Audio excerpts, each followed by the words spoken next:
I'm very pleased to introduce our second speaker today, Bonhomme, a fellow at CDL Paris and a partner at Breakthrough Energy. So Gaetan was a co-founder and CDO of Curin, a US environmental management startup founded in 2008, focused on nuclear waste treatment solutions. Through Gaetan's leadership, Curin was able to successfully deploy its technology in the aftermath of the 2011 Fukushima crisis.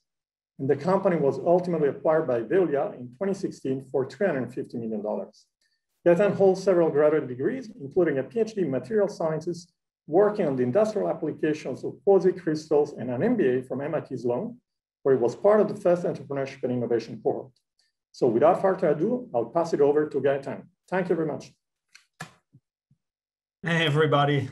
It's going to be a tough act to follow Alison. She was so well prepared, and she encompassed a lot of what I was struggling with when people at CDL asked me, can you give us a glimpse of new technologies that are exciting in the field of climate and what's been happening that's changed in the past 5 years.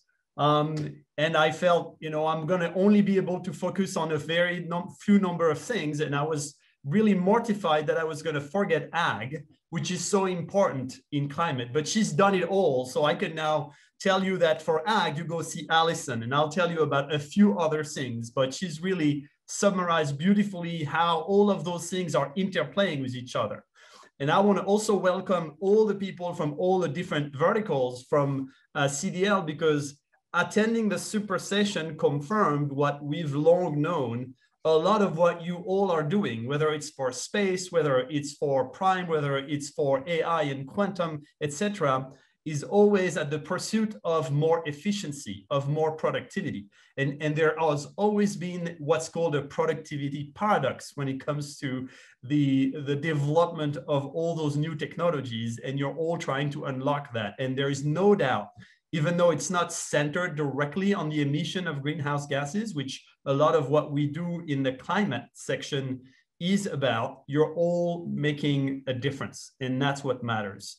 Now, in terms of giving you a sense, the big elephant in the room for me in the past 5 years has been, on the one end, the fact that both wind and solar, so offshore, onshore wind and solar photovoltaics, have decreased in price so much that now, if you look at the best statistics available from IRENA, and they're all mostly public, they've broken the 100 and then the 60 US dollars or whatever currency you use per megawatt hour, to the point that they are now unsubsidized competitive. And that's completely changing the way that we think of how we're going to be able to get there by 2030, by 2040, by 2050. If you look at the latest projection by the International Energy Agency, today we have roughly about 800 gigawatts of solar, PV, and wind installed. And that's all of wind, not only onshore. They predict that we need to get to 14 terawatt installed by 2050 for solar and 8 terawatt for wind. That's a compound annual growth rate or in excess of 10, 15, 20%, depending on the decades that you look at.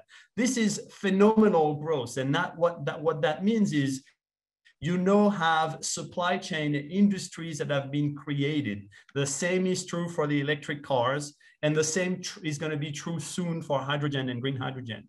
And so what that means in terms of what's evolving in that space, and what's been evolving is, even though I joined Breakthrough Energy Venture because I believe they've been one of the pioneers of really going after climate investment as opposed to clean tech, which was maybe wider, and as demonstrated by the variety of companies that are not in climate but are still going after a lot of really impactful things.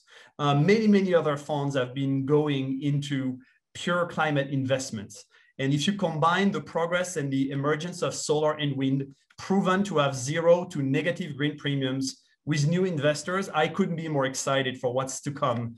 And I'm so excited that, in a way, 2020, 2021 was, the beginning of CDL climate. And I think we had a tremendous group. We have formed a tremendous group of mentors and people as well. And I'm very excited about what's going to happen in the next sessions, and excited to welcome you all to see the crops of startup we come up with. Thank you.